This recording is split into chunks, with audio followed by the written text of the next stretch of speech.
అంత్యొకయలో మొట్టమొదట క్రైస్తవులు అని పిలువబడ్డారు యేసుని నమ్ముకున్న వాళ్ళు. యెరూషలేములో ఏమని పిలువబడతారు వాళ్ళు? క్రైస్తవులనే పిలువబడతారు.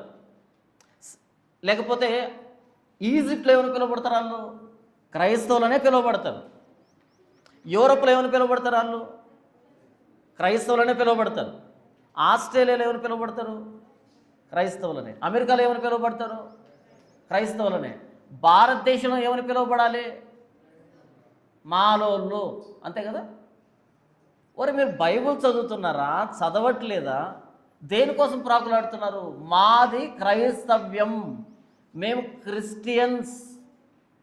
ఫర్ ద ఫస్ట్ టైం అంత్యొకయలో క్రైస్తవులని పిలువబడ్డారు.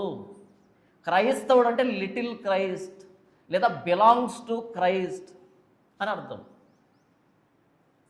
యేసు ప్రభువు సంబంధించినోడు అని క్రిస్టియన్ అంటే, లేదా చిన్న యేసు క్రీస్తు అని అర్థం.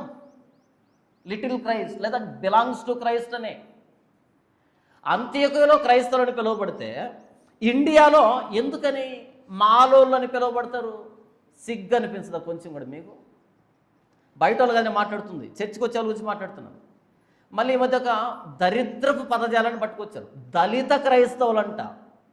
ఎవడు చెప్పాడు దళితుడని? క్రైస్తవుడు ఎవడు చెప్పాడు? క్రైస్తవుడు దళితుడు ఎందుకు అవుతాడు?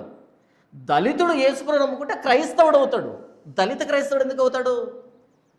ఏమైనా బాగుందా? మీకు అర్థం కావడానికి చెప్తాను. ఒక వ్యక్తి బాగా తాగుతున్నాడు.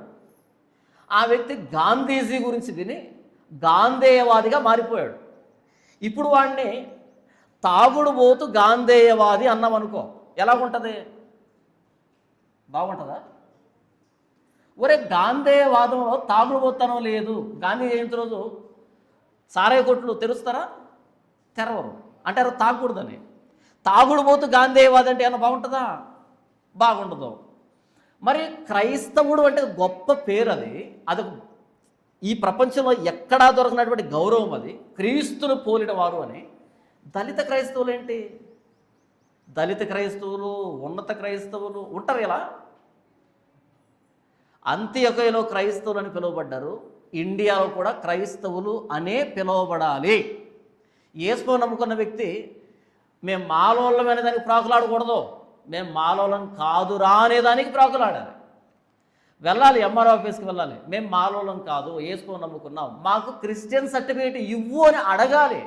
అమ్మ మీకు రిజర్వేషన్ పోతాయంటే తీసుకోపో అనాలి, వద్దు అనాలి. దీన్ని సెల్ఫ్ రెస్పెక్ట్ అంటారు, ఆత్మాభిమానం అంటారు.